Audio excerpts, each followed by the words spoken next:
বন্ধুরা, আজকে একটা নতুন রেসিপি নিয়ে চলে এসেছি।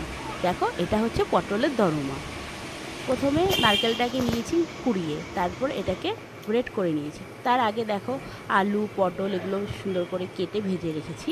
আর তার পাশে দেখো, চিংড়ি মাছটাকে প্রথমে ধুয়ে নিয়েছি, তারপরে ওটাকে সেদ্ধ করে নিয়ে অল্প ভেজে নিয়েছি, নিয়ে রেখে দিয়েছি। এরপরে দেখো, নারকেলটাকে পেস্ট করে নিয়েছি।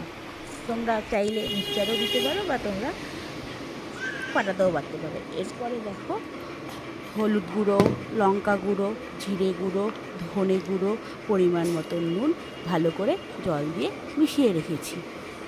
দেখো বন্ধুরা, চাইলে তোমরা পটলগুলোকে লম্বা লম্বা পিস পিস করে কেটে নিতে পারো। আমি যেহেতু এইভাবে খেতে ভালোবাসি, তার জন্য আমি এরকমভাবেই করেছি।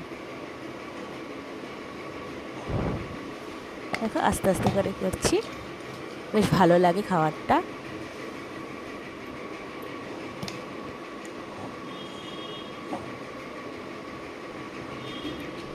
পরিমাণ মতন সব কিছু নিয়ে নেবে।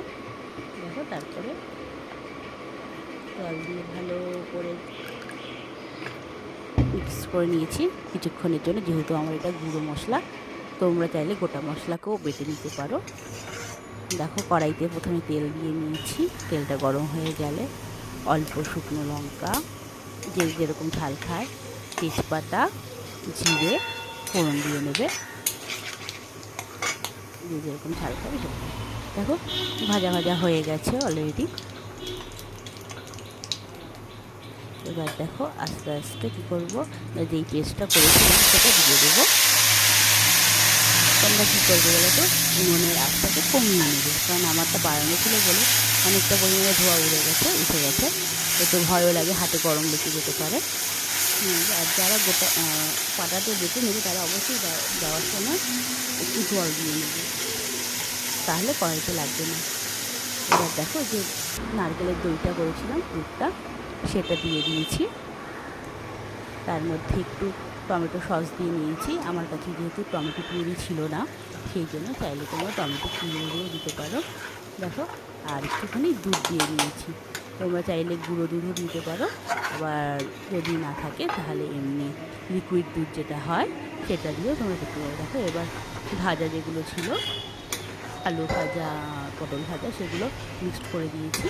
দেওয়ার পরে ভালো করে নাড়িয়ে চাড়িয়ে ভালো করে কষাবো যতক্ষণ না তেল না বের হয়। দেখো, আমার অলরেডি তেল বেরিয়ে এসছে। ঠিক আছে, এইবার পরিমাণ মতন একটু চিনি দিয়ে নেবো। নেওয়ার পরে দেখো, চিংড়ি মাছগুলোকে ঢেলে দিয়েছি। চিংড়ি মাছগুলোকে এবার দিয়ে নাড়তে থাকবো। আমার চিংড়ি মাছগুলো ছোটো ছোটো, চাইলে তোমরা বড় চিংড়িও ইউজ করতে পারো। বড় চিংড়ি বেশ ভালোই লাগে। পরিমাণ মতন ঝাল দেবে, যে যেরকম ঝাল খাও। আর দেখো, এখানে সবশেষে গরম মশলা আর ঘি দিয়েছি। এবার দেখো, অলরেডি ঘি দিয়ে এবার কিছুক্ষণ রাখবো, কয়েক সেকেন্ড রাখার পরে এবার নামিয়ে নেব। দেখো দেখো, হয়ে গেছে আমাদের পটলের দরমা।